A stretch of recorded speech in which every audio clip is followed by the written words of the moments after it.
Good morning. I hope everybody is feeling amazing today. I'm feeling amazing today. But, I wanted to come and I wanted to talk about, how you're hurting. And I wanted to talk about how you're in pain. And, I just wanted to share like that, I've been hurt, and I have been in pain. And, I just want to be honest with y'all on this morning. How I'm 36 years old and I have walked around with all the pain and hurt that I've endured my whole life. I have just walked around, and I'm gonna be all the way real. I have walked around looking mean, acting mean, being nasty, not even aware of these were the things I was doing. Until people would tell me. But not only that, I had to get, in the presence of God and understand, where this hurt and where this pain was coming from. I mean, I was hurt and I was in pain to the point that I didn't want to live no more. That's bad. That's bad to where you want to go ahead and take your own life. And I was one of those suicidal people where I didn't tell nobody I was suicidal because number one, I didn't have nobody to go and tell I was suicidal to. I didn't feel comfortable enough to go to somebody and say, listen, I feel suicidal. I didn't have that. And another reason why I really didn't tell nobody too is because I didn't feel like being called crazy, because that's the first thing people say when you tell somebody you depressed, especially family. When you tell family you depressed and you feel suicidal, oh, she crazy, and they just kind of sweep it under the rug. But let me tell y'all something. Stop doing that. Stop calling people that are suffering from mental illnesses. Please stop calling them crazy. Please stop doing that. That will push somebody over the edge. And I just wanted to highlight that today because I'm going to tell you something. It's a lot of people out here that are suicidal. Some are going to speak up about it and some aren't. And we don't want anybody close to us, nobody period, to feel like they want to kill themselves or do it. We don't want that. But that's where my hurt and my pain led me, and that wasn't healthy and that wasn't good at all. And I felt like when I got in the presence of God, I felt free. Because, see, God will minister to your heart and minister to your mind about things you don't understand. And I think a lot of people know that a lot of my pain and my hurt came from me like growing up, and came from me not having a relationship with my mother. And it's wild because I've been getting a lot of young women in my inbox and saying, I don't understand why I don't have a relationship with my mother. I don't understand why my mother doesn't love me. I don't understand. And I'm sitting up here, I'm like, God, like what they in my inbox for? Like I'm going through the same thing. Like that's how I feel. But I had to be quiet and I had to be still and I had to let God, really minister to my heart and my mind. I struggle with not having a relationship with my mother. I struggle with just wanting to know that what I mean, she loved me, and just being there for me and things like that. But I came to realize that everybody is human and nobody is perfect. And I don't know what my mother has been through in life. I really don't. I know some of the things, but I don't know everything. I'm sure that she's hurting, in pain in some ways. It's some things that may have happened to her. So I had to tell these young women that, I understood where they was coming from. And I also had to lead them to pray. I had to tell these young women to pray for their mother, pray for your father. It's so many people out here. It's so many of our young kings angry and mad and acting out because they didn't have a father. They don't understand why their father didn't love them. They don't understand why their father wasn't in their life. But it's not just our young kings. It's some young queens as well that feel like that about their mother. But all I could do was tell them to pray, like I prayed. I just asked God to give me understanding, about my mother. I told God I don't want to be angry at my mother. I don't want to hate her or any of that. I wanna love her. That's what I want to do. I wanna love my mother.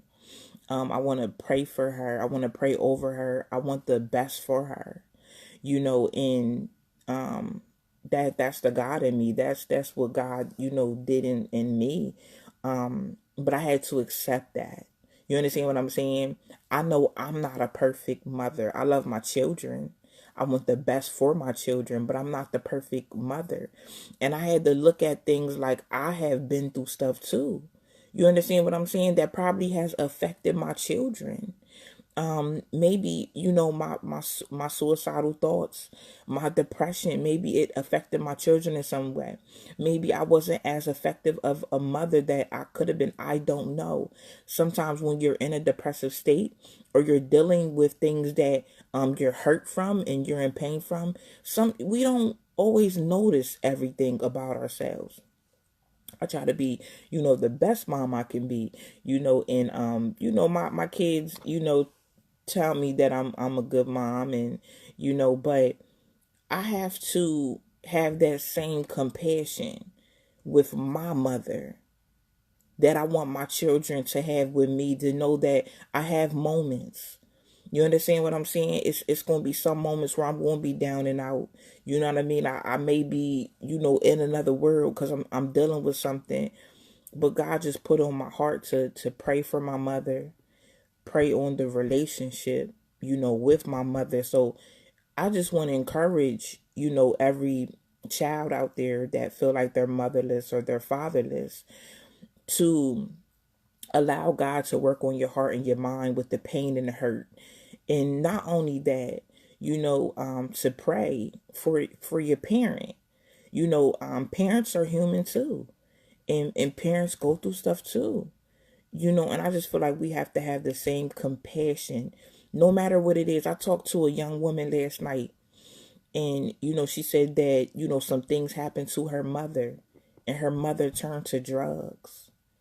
And she said, I'm not mad. She said, because that's how my mother dealt with what she had been through. Is it a good thing? No. But God gave her heart that compassion, because being on drugs, that's not no funny joking matter. It's not. People that are on drugs and people that are alcoholics, something happened to them. Something happened to them. And they're using the drugs and they're using the alcohol to cover up. I'm not saying it's a good thing, but I'm trying to make people understand. I don't know who this is for. I'm trying to make people understand why that family member has been on drugs. Something crazy happened to them. Something real crazy happened to them. And I'm telling you, I've talked to people that say that when I drink, I don't think about it. When I smoke crack, I don't think about it. And I'm just like, wow, God, wow. And it be some crazy, I'm talking about molestation. I'm talking about rape.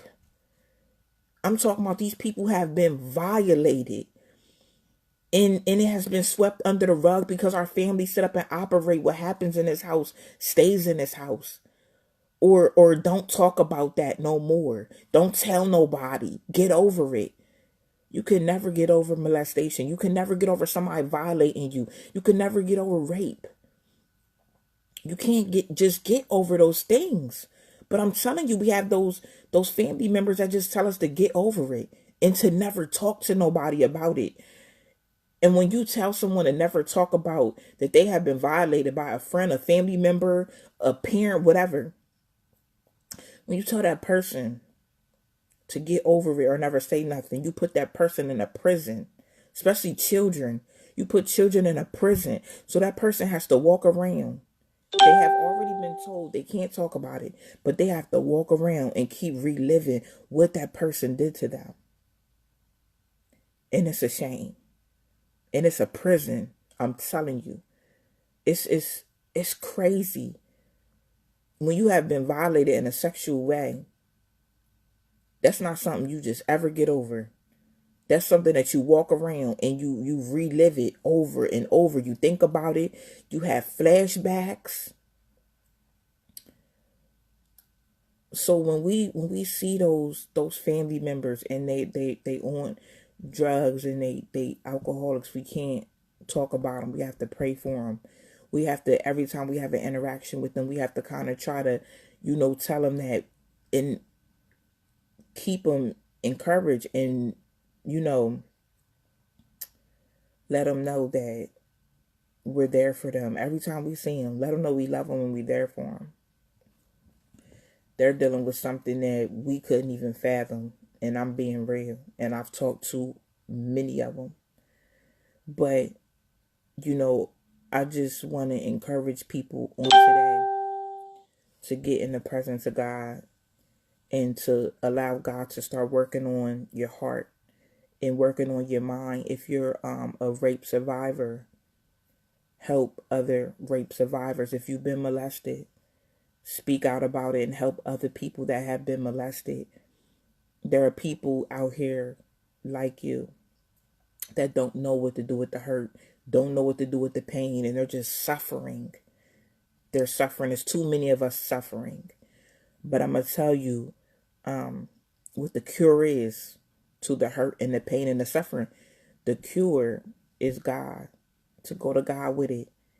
I'm telling you, talk to God like you would talk to a friend. Go to God and say, God, this is what I'm hurt about. God, I'm in pain. God, why did this person hurt me? And when I go in prayer and I ask God, I tell God, I'm hurt and I'm in pain. I'm disappointed. I feel betrayed because, God, I didn't deserve this.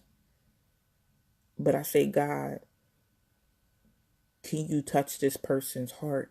And can you touch this person's mind so they never ever do it to anybody else? I say, God, the person that hurt me, I don't know what they've battled. I don't know if someone hurt them in this way and that's all they understand. I be like, God, I don't know. But can you come into their mind and come into their heart and occupy it and bring them closer to you so they never hurt anyone in that manner again? The most powerful thing you can do is pray for your enemies. Pray for the people that have hurt you and forgive. Forgiveness is key to unlock some of your blessings, to unlock your peace, to unlock your favor, to unlock your anointing. I'm telling you, forgiveness is key. Even if you get in prayer and you forgive that person in the presence of God, you free your heart and you free your mind. I hope that this video helps the people that have been reaching out, the people that haven't been reaching out. I just hope that this video helps people get some clarity and some understanding. And I hope this encourages people to get in the presence of God and heal, because you deserve healing. Get in God's presence and let him love on you. Let him love on you. And y'all have a good day, and God bless you. And I just pray that God covers you, comes into your heart and comes into your mind and frees you from that hurt and that pain and that betrayal and that disappointment. I love y'all, and thank y'all for tuning in with me today.